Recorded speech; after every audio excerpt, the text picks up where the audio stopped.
adakah studi yang menjelaskan bahwa program makanan bergizi gratis ini lebih baik dilakukan oleh aparat keamanan?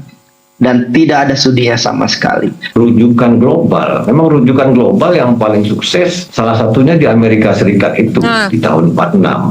Saat itu yang paling keras untuk mendesak program makan siang di sekolah itu petinggi militer. Karena mereka melihat banyak anak-anak muda karena alasan fisiknya lemah, kemudian gizi buruk di masa kecil, namun dalam pelaksanaannya berkolaborasi dengan semua pihak. Program makan bergizi gratis ini sudah berjalan di lebih kurang 176 negara dengan berbagai bentuk ya. Mas Hariko mencontohkan 1946 di US, itu ada konteksnya Perang Dunia Kedua saat itu. Dan tentara tidak menjadi aktor pelaksana, itu dilaksanakan oleh USDA, Department of Agriculture, dan sekolah.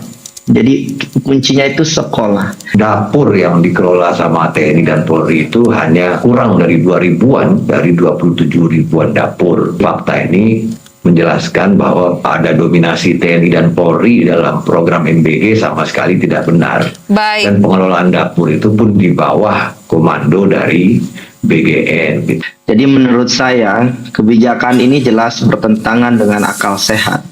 Saya ulangi ya, bertentangan dengan akal sehat. Negara mengatakan ingin membuka lapangan kerja, tetapi justru memberikan pekerjaan itu kepada institusi yang memang sudah memiliki pekerjaan, polisi dan TNI. Ini logikanya dari mana? Terima kasih tadi kepada Mas Media Askar yang sudah mengingatkan mengenai lapangan kerja. Di setiap dapur itu ada 3 orang SPPI, kemudian lebih kurang 47 orang warga yang bekerja di dapur-dapur itu. Pertanyaannya, apakah ada pembeda mekanisme pengawasan yang diterapkan bagi dapur-dapur yang dikelola oleh pihak TNI Polri? Tidak ada sama sekali. Jadi perlu kami tegaskan ya. Seluruh SPPG tanpa terkecuali beroperasi di bawah komando Badan Gizi Nasional. Di semuanya itu diaudit secara ketat oleh BPKP. Justru akan malu sekali TNI dan Polri apabila ada korupsi, apabila ada pemasok tunggal, apabila ada markup bahan baku. Justru SPPG yang dikelola oleh TNI dan Polri ini harus memberikan contoh bahwasanya berdampak terhadap petani, peternak, pekebun, dan nelayan. Tidak ada markup bahan baku, tidak ada keracunan, kemudian makanannya sesuai dengan angka kecukupan gizi yang telah ditentukan oleh Kementerian Kesehatan. Hari ini pesannya adalah tidak ada yang kebal aturan meskipun dia TNI, meskipun dia Polri. Karena Presiden sudah menegaskan makan ini urusan yang suci.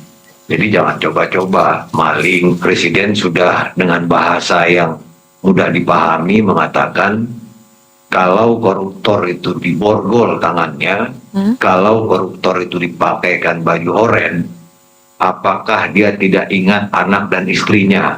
Kemudian Pak Prabowo juga mengatakan sebelum dilantik, saat dilantik, dan sampai hari ini Presiden terus mengingatkan semua kementerian, lembaga, dan badan, bersihkan dirimu sebelum kau dibersihkan. Dan pasti kau akan dibersihkan. Nah, apa yang kita lihat hari ini Mbak Soza, seperti penangkapan orang-orang yang diduga korupsi dalam program makan bergizi gratis, dan penangkapan koruptor di berbagai daerah.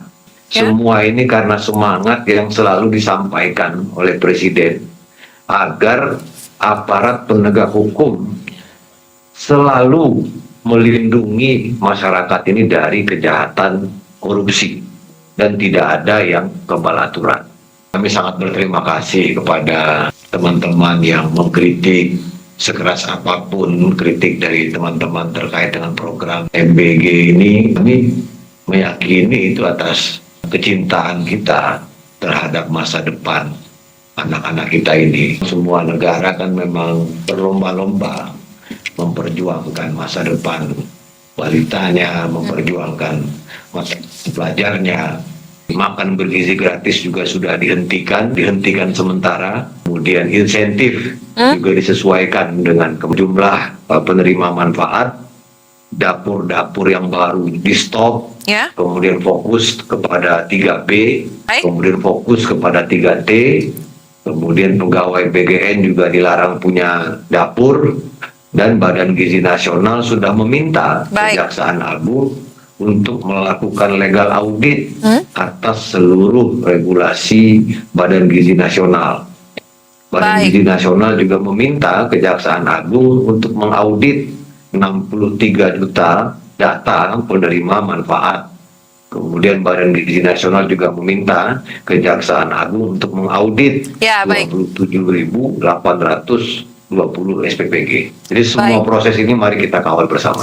Tujuan kita ini sama, tujuan dialog di Berita Satu ini sama, kemudian tujuan Pak Sulaiman juga sama, tujuan Pak Arianto juga sama, termasuk Mas Media Askar yang terus berjuang. Jadi tujuan kita sama, ingin Indonesia ini menjadi negara maju.